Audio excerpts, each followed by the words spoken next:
जय श्री राधे राधे, जय श्री राधे कृष्ण सभी को। वृंदावन के वृक्ष को मरम न जाने को, डाल डाल और पात पात पे राधे राधे हो, श्री राधे राधे हो। कृष्णाय वासुदेवाय हरे परमात्मने प्रणत क्लेशनाशाय श्री गोविंदाय नमो नमः। मैं कांति कृष्ण शरण आज एक विषय पर बात करूंगा।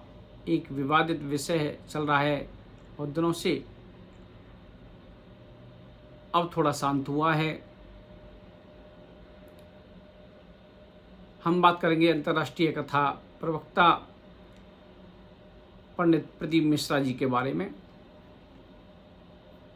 मैंने उससे पहले भी एक वीडियो बनाया था जब वो राधा रानी के पास गए, उसमें कुछ देखा मैंने। कुछ लोगों ने अच्छा व्यवहार नहीं किया, तो उस पर मैंने एक वीडियो बनाया था लगभग 1 महीने पहले। लेकिन मैंने बहुत समय प्रतीक्षा की। जिन लोगों ने उनका बहिष्कार किया था, उन लोगों के ऊपर गलत टिप्पणी की थी, पंडित प्रदीप मिश्रा जी के बारे में गलत टिप्पणी की थी कि आपको राधा रानी के पास आके नाक रगड़नी है, माफ़ी मांगनी है, वो आए और माफ़ी मांगी। बहुत बड़ी बात है। जिंदा लोग ही माफ़ी मांग सकते हैं, क्षमा मांग सकते हैं। क्षमा याचना की राधा रानी से, और राधा रानी तो आपको पता है बड़ी दयालु है। लेकिन बात ये है, उसके बाद किसी की भी टिप्पणी नहीं आई कि वहाँ पर वो गए तो उन्होंने क्षमा याचना की, उसके बाद किसी ने भी टिप्पणी नहीं की। उससे पहले तो टिप्पणियां बहुत थी, हम ऐसा कर देंगे, वैसा कर देंगे, संत समाज को बहिष्कृत कर देना चाहिए ऐसे लोगों को। लेकिन जब किसी ने क्षमा मांग ली तो उसके बाद बात करनी चाहिए थी। एक सभा बुलानी चाहिए थी, जैसे सभा पहले बुलाई गई थी क्षमा याचना से पूर्व, उसके बाद भी एक सभा बुलानी चाहिए थी। उसमें ये बात रखनी चाहिए थी कि पंडित मिश्रा जी हमारी राधा रानी के पास आए और क्षमा याचना की। अब हमारे बीच में कोई भी मतभेद नहीं है। उस बात को तोड़ मरोड़ के पेश किया गया था। लेकिन किसी ने भी आगे निकलकर कोई नहीं आया, नहीं कोई सभा बुलाई, नहीं कोई बात की। ऐसा नहीं।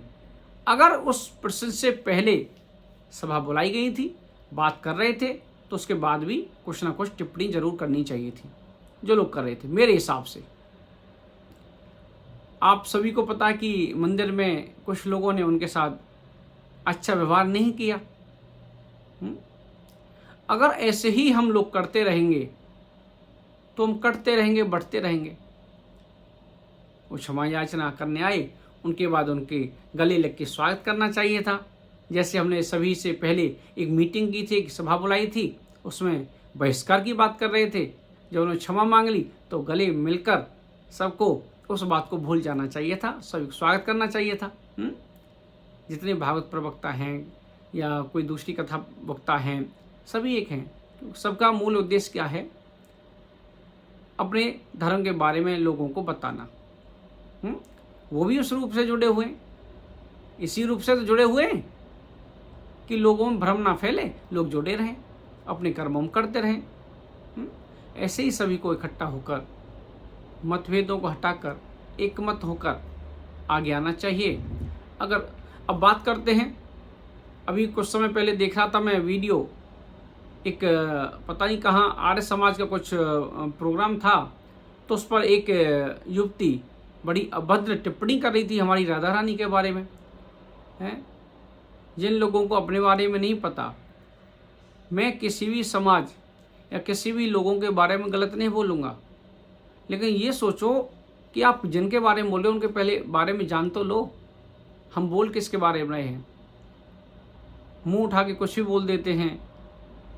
ऐसा सोचो कि हम किसके बारे में बोल रहे हैं। अगर कोई व्यक्ति आपके बारे में बुरा नहीं बोल रहा है, आपके विचार हैं, आप अपने विचारों पे जियो,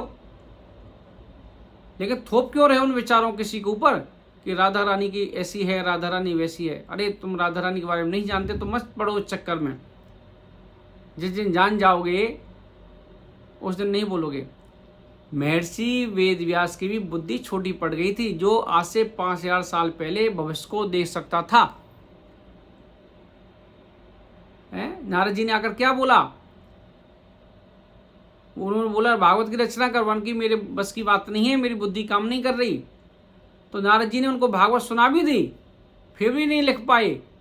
फिर अंत में क्या बोले नारद जी? ऐसा करो, अगर आपको समझना है तो आप संतों की शरण में चले जाओ। क्या बोले? संतों की शरण में चले जाओ। इसलिए कुछ भी चीज बोलने से पहले संतों का संग करो, संतों के पास बैठो, जब ही कुछ पता चलेगा। उल्टा सीधा ज्ञान पता नहीं कहाँ से ले लेते हैं और कुछ भी बोलने लग जाते हैं।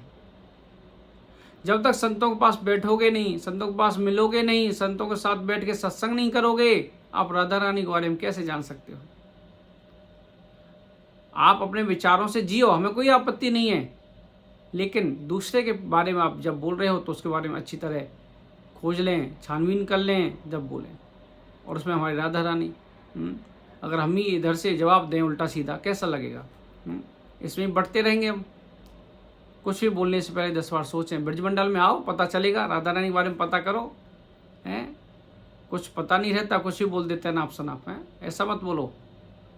जिसकी पूजा कर रहे हो आप उनको पूछो वो किसकी पूजा करता था, वो किसकी पूजा करता था, सब एक ही है। हमारे पूजा करने की पद्धति अलग अलग हो सकती है, लेकिन जो मंजिल है वो सबका एक ही है। तो कुल मिला के ये है, अगर हम किसी का विरोध करते हैं तो विरोध के बाद भी उस बात को हम लोगों के सामने रखें कि हमारे प्रदीप मिश्रा जी आए, उन्होंने क्षमा याचना की, अब हम लोगों के बीच में आपस में कोई मतभेद नहीं है, और सभी लोग मिलकर ऐसे ही काम करते रहें। बड़ी खुशी होती है। अब यहाँ जर्मनी में भी धर्म के बारे में लोग जागरूक हो रहे हैं, और सभी जगह हो रहे हैं। मैं दिख रहा हूँ जर्मनी में, मैं खुद देख रहा हूँ। अभी पिछले सप्ताह भी यहाँ भागवत चल रही थी, तो बड़ा अच्छा लगता है। कुल मिला के बटो मत, जैसे भी पद्धति से आप पूजा आराधना कर रहे हो करते रहो, लेकिन दूसरे के बारे में बुराई मत सोचो। ठीक है? जय श्री राधे राधे, जय श्री कृष्ण, जय श्री कृष्ण।